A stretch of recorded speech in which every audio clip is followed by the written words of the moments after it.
Greetings and welcome back to Our Walk in Christ. This is the first live stream back since the computer blew up. That's why I didn't do one last week, but you know. Anyway, so welcome everybody, and or all one. Hey, we jumped up to 4 people. Greetings. Well, hello there. If you are logged in or anything, you want to say something to the live chat, go ahead and do that. I'm monitoring the live chat. So today what we kind of want to talk about is I want to look at just some of the things that have been going on, because there is this war, this online war on conservative thought. And that's kind of the thing that I want to talk about. And Gail Celador, greetings. Meow, meow, meow. Keegan, how's it going there? Eric, hello there. I've been debating about if I want to do a live stream on the other channel too. I don't have anything to talk about, but we can talk about something always. Robert Fitzpatrick, greetings. How's it going there? Like the clover, that's pretty sweet. I'm going to change it to an Easter egg for Easter. Anyway, so today what we're going to look at is we're going to go ahead and have a look at some of this concept of thought crime. Of course, the concept of thought crime is something that originates from the 1984, and you know, the book, of course, 1984, and you know, basically it's being prosecuted for your individual thoughts. And that in and of itself is kind of a disturbing enough trend as it is. And kind of where this seems to start is looking at this issue over here in, I believe this was Scotland. Basically, this was a guy, Count Dankula is his name, what his screen name is, and basically there was a background story behind this individual situation. So he had this girlfriend who had this pug, and she basically was worshiping this pug, and so as part of some little joke, he trained the dog to, you know, respond, you know, giving the dog treats when he said fairly offensive lines that I'm not going to go ahead and repeat right here. But it was all a joke video, and it was a fairly tasteless joke video, but nevertheless, it was a joke video. And it was to prove a point that this girlfriend of his was caring more about a dog than it was him. And I gotta say, I've known some dog owners who care more about their dogs than they do the humans down the street, and that's kind of a sad world. But what ended up happening here is this guy actually got jail time for this online video stunt, because somebody got their little butt hurt, and it was offensive, and you know, now we all have to always think about, are we going to do something that's going to be offensive? And the reason this is interesting to bring up is this is a Christian channel. And the gospel is offensive. Jesus specifically says the gospel is offensive. If they persecute me, they will persecute you. All right? And so if all you're doing is just saying, if it offends somebody somewhere, some way, somehow, anyone can just cry, offensive, and send somebody to jail. That's a big problem. That's a huge problem. My coffee's too hot still. But anyway, this is kind of the start. It's the drop of the bucket that leads into these tipping points. And what ends up happening is it gets to the point to where no matter what we do, we are going to offend somebody. If I want to be, or if you want to be a crazy heathen down the street who engages in all sorts of behavior I might consider uncouth as a Christian, your behavior is offensive. Now, as a Christian, hopefully I'm not going to go make a big deal about it. However, that sometimes occurs as well. But regardless, we don't want to get to the situation to where we are concerned about offending one another. Now, there is a complete radical difference between somebody who is absolutely being, absolutely spurring hate. And the best thing I can think of is any radical terrorists of any religious group. And there's radical terrorists of the Christian group too. I'm thinking of you, Westboro Baptist Church. You're crazy. Of course, they're not really Christian, but that's what they identify themselves. So we'll let it be what it is. So regardless, as that actually occurs, then what ends up what ends up happening is our society has to crumble. Because no matter what, we are not all going to walk with one step and with one unified opinion and idea on everything. That just can't happen. And if that's what you want, you're going to have to compel a whole lot of people to behave in ways that may or may not actually suit them. And so I just kind of wanted to talk just kind of briefly about that a little bit, just in the sense to say that God, Jesus said that what we do as Christians is going to be offensive to the world. And if this is what it comes to, where I just get online and I do a video and I read from the Bible and I talk about, repenting of your sins and coming to Jesus, that's so highly offensive. We're in the world now where, yeah, you can go to jail for that again. I mean, I thought we were over that, but we're going back to that world again. We are going to be persecuted for being Christians. Well, probably prosecuted as well, but persecuted for being Christians. Just for thinking and believing the things we believe. Whether those things we believe are about marriage between certain people or other religions or just specific viewpoints. If those are deemed offensive by somebody, that can be problematic. So Gail says, this is a topic I wanted to hear about. Recently, left-wing parties are waging war on a former presidential candidate who represents conservatives. He got kicked and stoned out from his conference. Well, there's biblical persecution for you, being stoned. I mean, wow, that's scary though. Jose Antonio Cast earned 8% of total votes in the last election. He is frontal about what leftists have done with Chile. Is that pronounced Chile or Chile? I mean, I've heard it both ways. Is it both? I don't know. And both he and his nephew Felipe, another candidate, are victims of violence. Both are open about being Christians and not sharing what socialists want. Yeah, absolutely. Look, I'm a Mormon and we may disagree on doctrines. Does that make it right on the other side to shut down speech? It doesn't. That's the thing. Welcome to America. We have this thing called free speech. We can get together and have differences. And myself and Chris are going to have radical disagreements on some aspects. But that's, so what? Welcome to America. We can talk. We can dialogue ideas. We can discuss things. And if I am so butthurt about something that I have to go and cry, offensive, go take it off the internet. Dude, change the station. Stop watching it. Really, stop watching it. Now, that doesn't mean that I can't critique something, because that's in and of itself a type of freedom of speech. And so that's one of those things to keep in mind. Let's see. Yeah, absolutely. So we need to be able to have a speech or a dialogue. Now, of course, within certain limitations, of course, if I'm hosting, for example, a radio show, I don't want to have it open air for somebody to come on and just start taking over my show on something. There's times and places to do things and times and places to have discourse. That's absolutely for certain. But absolutely. So I wonder if when my sons are grown, if they're going to have to walk on eggshells all the time or not talk to anyone in public. The radical left calls itself liberal, but they don't believe in equal rights. Absolutely. I would wager they probably have to. I mean, by the time, if your kids are young, I think, by the time they're in school, they're going to have to walk on eggshells. You have to walk on eggshells already. I mean, school's running around talking about the safe places. And you know what? Am I free to go into the safe place and lovingly talk about how I disagree with your viewpoint? No, that's radically offensive. You'll kick me out. You'll declare I'm not using the safe place appropriately. So it's a safe place for your ideas. Where's the safe place for mine? And as I have a friend at one such school, I say, what happens if you go in there and you say, this is a safe place, right? Well, I'm going to preach the gospel. It's a safe place, right?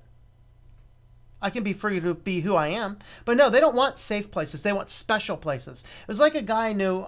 He was a homosexual guy, and I've known him in the past. And he always this was back in the 90s. I bring that up specifically because it was in the 90s, and that was not a cool thing to be a homosexual guy in the 90s. And he says, gays don't want equal rights, they want special rights. And that's where we started running into problems. When any group declares they want special rights, that in and of itself lends itself to some issues. The only true safe place is in Christ. Yes, indeed. All right, so why don't I want to go from here? Because the next place I want to look at is this one. Of course, this is a Fox News article, not my primary source to go to for news. But regardless, I was looking for a non-video article about it. So what ends up happening is we've had a series of school shootings, and talking about guns is becoming divisive. So now, as of this week, YouTube has come out and kind of said, hey, we're going to start to block a lot of videos on firearms. Now, it's not everything. They're not kicking all guns off YouTube. Some people have tried to say that, and that's not the case. What they're doing is they are blocking videos about firearms sales, firearms assembly, and various types of attachments. And obviously, where I agree, I think it might have been Matt Mundane's, or Mundane, I always call him Matt Mundane. Mundane Matt's video about this, where he's talking about he's okay with the fact that, if something is technically completely illegal, absolutely, YouTube should absolutely be blocking it. And so, as of, I'm not sure if it's signed into law yet or whatever else, but the president wants to make it illegal to even possess bump stocks. Fine, whatever. As long as you don't go any further. But so if now bump stocks are illegal and you start doing videos about how to manufacture, make, or whatever your own bump stocks, that would technically be illegal content. I'm okay with them getting rid of that. It's the same ways, sexual content doesn't have a place on YouTube. There's another place for that on the internet, on video places. Go upload it over there. Where, guess what? I'm not offended it exists because I don't care. I don't go there. I block it. And I wager that we need to possibly have some ways to restrict some access to that, but that's another conversation for another day. But regardless, what they're starting to do is kind of taking stances on people whose channels are focused on gun-related things. And, of course, because gun-related things are big in the news, there was another shooting this week that wasn't nearly as popular as the last one, probably because an armed officer shot the perpetrator before he managed to kill anybody. That probably is a good reason why it's not being talked about a whole lot. It's like, it kind of hurts the narrative a little bit. But in response to all this kind of stuff, and I saw somebody else was, people are blaming the violent video games, you're blaming the violent movies, and you're blaming this, you're blaming that. Why don't you first look at yourself in the mirror and ask, am I in any way culpable? What can I best do to help people? Because I know for me, I can't speak for all of the rest of the students in the school district in this town, but I know of one kid who's not about to go shoot things up because there's deep relationship. There's deep love the kid feels in his family and his life. That's what we need. Because if you take these school shooters, they're people who overwhelmingly feel lost and empty and in a broken world. And even today I was prepping a Bible study for later on this week from the Foundations book. I think I'm doing a study from chapter 3 or from book 3 for another group that I'm doing the studies in. And one of the things that let's see, I got to remember what the context was. I meant to write it down and bring it in here. But one of the things that he was talking about is he's talking about freedom and the ways we're not free in Christ, and the way that we are trying to walk away from all authority. We're trying to turn away from everything that is whatever it is, and just finding ways to find our own personal freedoms outside of God. And we can't. We can't have freedoms outside of God. We can't have a good life outside of God. And the problem is, regarding this conservative talk that I'm talking about, is a lot of your conservative talk does align itself up with some Christian principles. Now, let's talk about that a little bit further, because it's not just conservative principles /conservative/Republican, because unfortunately some churches They kind of believe if you're a Democrat, you don't have a place in the church, and that's wrong. Nor is Republican a Christian stance. There is a long story about how the Christian and Republican became associated with each other, and it had a whole lot more to do with groups like the American Family Association on Focus on the Family, which, boiling it down to it, are just theocratic industries, not necessarily Christian groups, when you boil down to it. Not that they do everything entirely wrong, but they're trying to legislate morality. And what they end up doing is pulling some strings to get Republican views tied together with some of the things that they were doing. And that's really how Republican and Christian got tied together. And it needs unwound and unbound and taken apart and separated, because in Christianity, there is no party. There is no Republican. There is no Democrat. There's no male or female. There is no Gentile or Jew. There is a Christian. Sure, male and female Christian, but Christians. That's what there is. There has to be. So Keegan says, notice how the mainstream media tried to push Steve Williford aside, the guy who grabbed his AR-15 and started shooting the Texas church. Absolutely. Yeah. I mean, that's what people aren't talking about. The church in Texas, it was stopped with a guy with an AR-15. You know, I mean, that's kind of crazy. Someone has inclinations to act out violence. The shooter game and the shoot 'em up movies do not help the situation. They hurt the situation. My stance of it, and I've done a lot of research on this, and I have a manuscript mostly done on this very topic. And the reality is, all video games, doesn't matter what it is, all video games will increase aggression in people who play them. That doesn't mean we want to do away with all video games. It's just a reality. Video games do tend to cause an increase in aggression. It's not violent video games that cause an increase in aggression. It's all video games, because playing video games is a dopamine response. It's an addictive response. And as you stop playing the video games, you start coming off the high. And then what ends up happening is, like any addict, like any amount that you're starved from the source of your addiction, aggression is one of the signs of a withdrawal. That's why any degree of video games, whether it be, you know, violent or non-violent, it doesn't matter. And I'll talk more about that another time.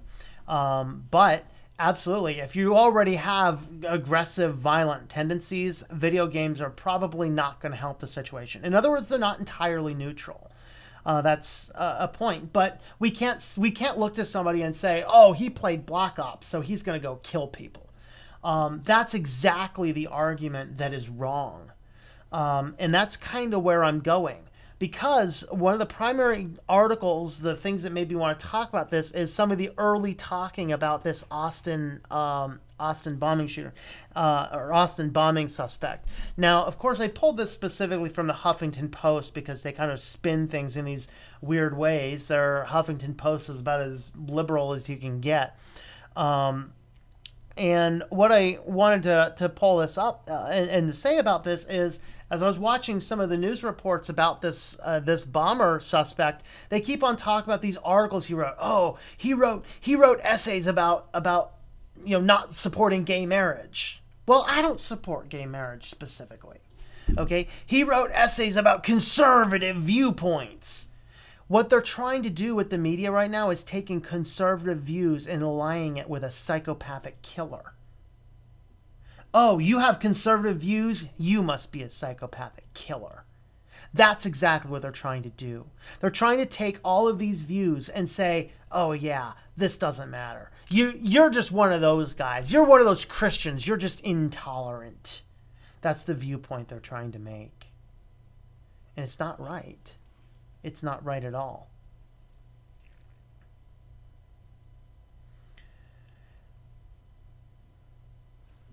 So let's go ahead and look at this article here. Over the course of 6 blog entries, now this is funny. 6 blog entries, Austin bombing suspect Mark Anthony Condit outlined conservative-leaning views on a number of political issues as part of his 2012 assignments from community college government course.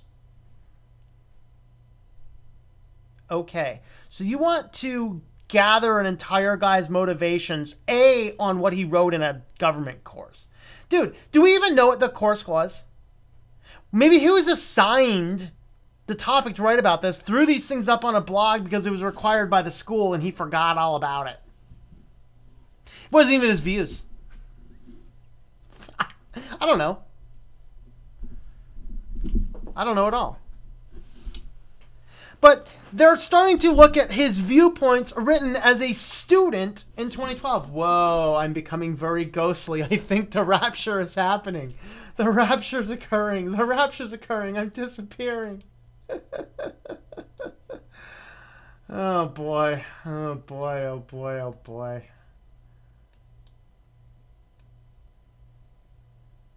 Hey, I'm back. There we go. All right. And so basically his posts were brought to light as federal, state, and local officials continue to search for the motive of the bombings, which terrorized a Texas city and left 2 dead. Police say the suspect was killed early Wednesday morning when he detonated one of his homemade bombs in his car.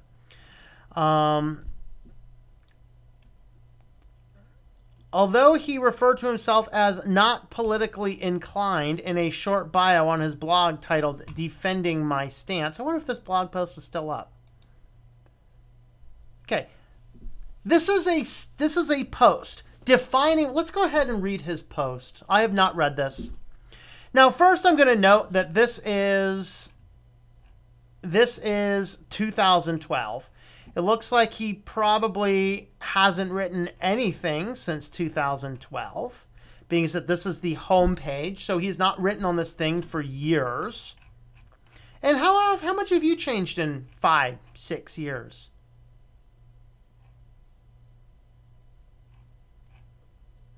And notice that he's just being very, this is my opinion. But let's go ahead and read the article. Let's see what they have to say. Response to Ms. Sweet's post. Okay, and this is the response post. Let's have a look at this one. So this is, okay, you know what? This is 2 people discussing things related to their online class. Couple things wrong with your argument I'd like to correct. First, falling in love is a choice. When you fall in love, you become infatuated with your significant other, and you will eventually fall out of love, okay? Second, yes, the government shouldn't tell them whom they can and cannot marry, but we shouldn't even have this problem. Homosexuality is not natural, he says. Just look at the male and female bodies. They're obviously designed to couple. The natural design is apparent. It is not natural to couple male with male and female with female. It would be like trying to fit 2 screws together and nuts together and say, let's see, it's natural for them to go together. In addition, political protection of a sexual practice is ludicrous. I do not believe it's proper to pass laws stating that homosexuals have rights. What about pedophilia or bestiality? These are sexual practices. Should they also be protected by law? If homosexuality is protected by law, why are those not as well? All right, so first we want to try and crucify this guy for conservative stances written as part of a class in 2012.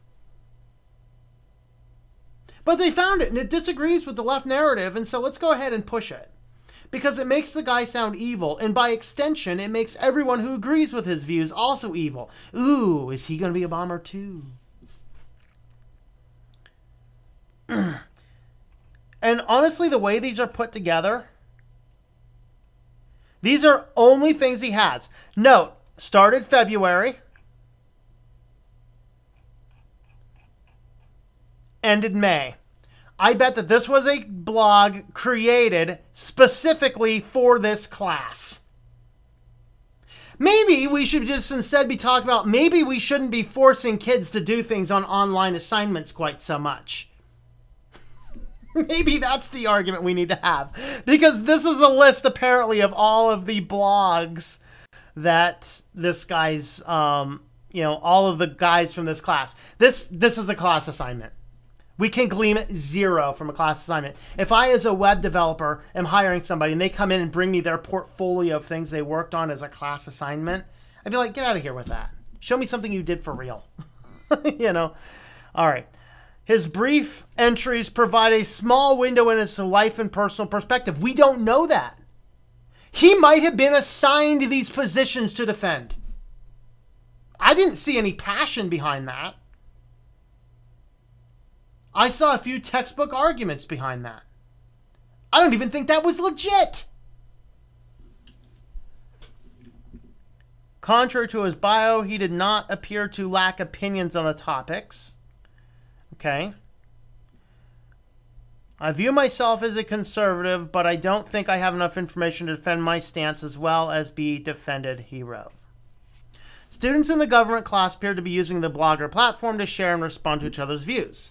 And again, though, we don't even know if these were actually his views or if these, I mean, they very well could have been manufactured. If I were a student today and I was in a class where I had to post my opinions on a blog, I wouldn't post my real ones.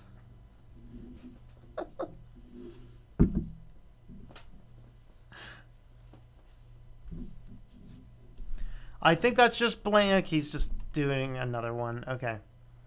Writing in disagreement to one classmate. Calls this not natural. This entire, you can see this entire article is just about opinions derived from this guy, from this blog post that was clearly part of a class assignment with a bunch of other people's assignments that we don't have any context to. But it's right-wing, it's conservative, it's against the current narrative, and so it's got to be evil, and so this must be his motivation. That's what they're painting it as. That's what they're painting this as.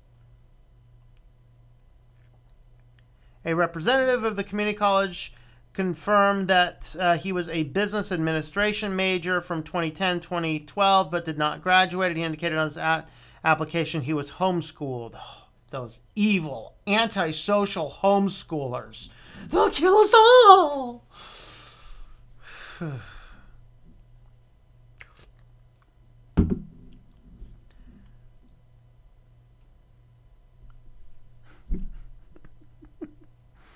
Jessica Schluberg contributed reporting.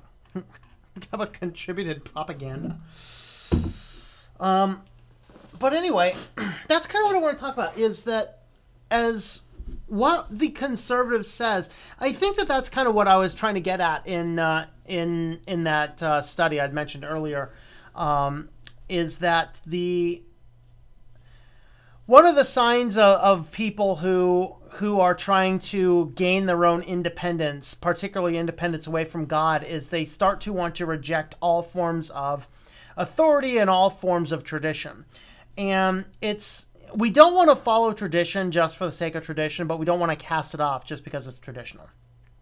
That's an important point of difference that we need to consider, is that there are certainly a lot of pockets in this online world, and as more and more tech companies become bought out and there's fewer and fewer people behind the reins, what we're going to start to see is anything not agreeing with the people on those individual platforms, we're going to start to see that stuff classified as hatred. We're going to see it start classified as wrong. I mean, even YouTube now is starting to put links to Wikipedia articles over top of videos they perceive to be conspiracy theories. Well, that's fascinating.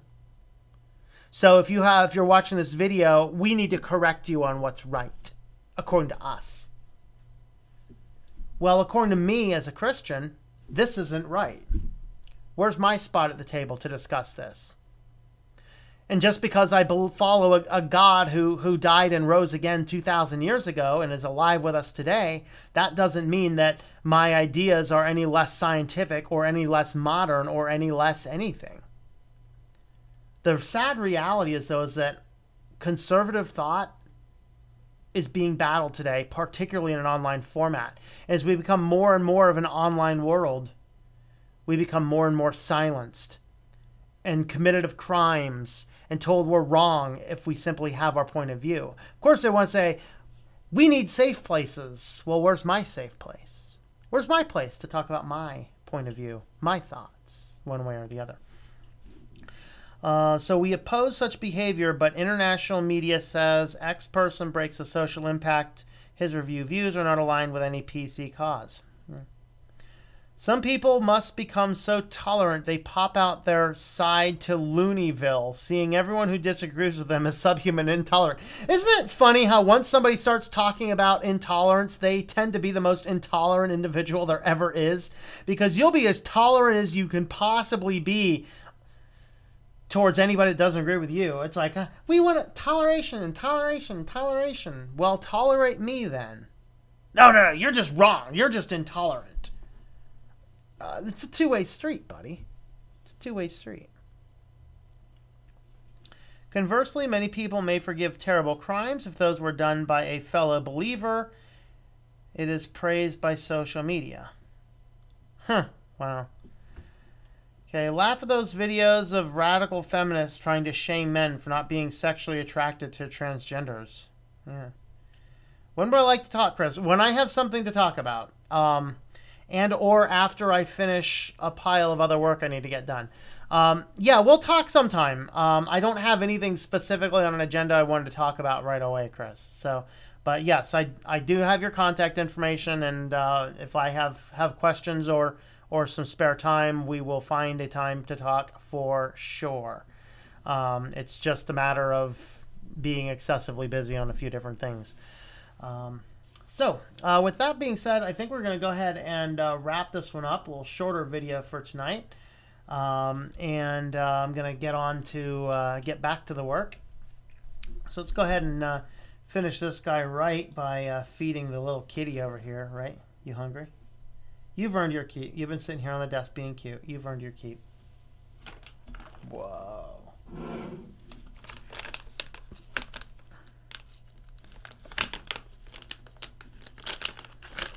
Oh, yeah, you smell that? Oh, you guys can't see the kitty. Oh, no. I'm sorry. You guys couldn't see the kitty. Yeah. Yeah. You ready? You ready? Right here for the camera. Aww. Oh, over here for the camera. Oh, yeah. And you need one more, huh? You need one more. It's right here. It's right here. Oh, yeah, here you go. Now, he doesn't like treats. He loves them. Your finger looking good, buddy? Yes, they are, aren't they? Yeah. Thanks for watching, everybody. All right, yep. So thanks for watching. Once again, you can help support the channel at ourwalkinchrist.com/support. I'm on Patreon, patreon.com/TomM. And we will see you guys later.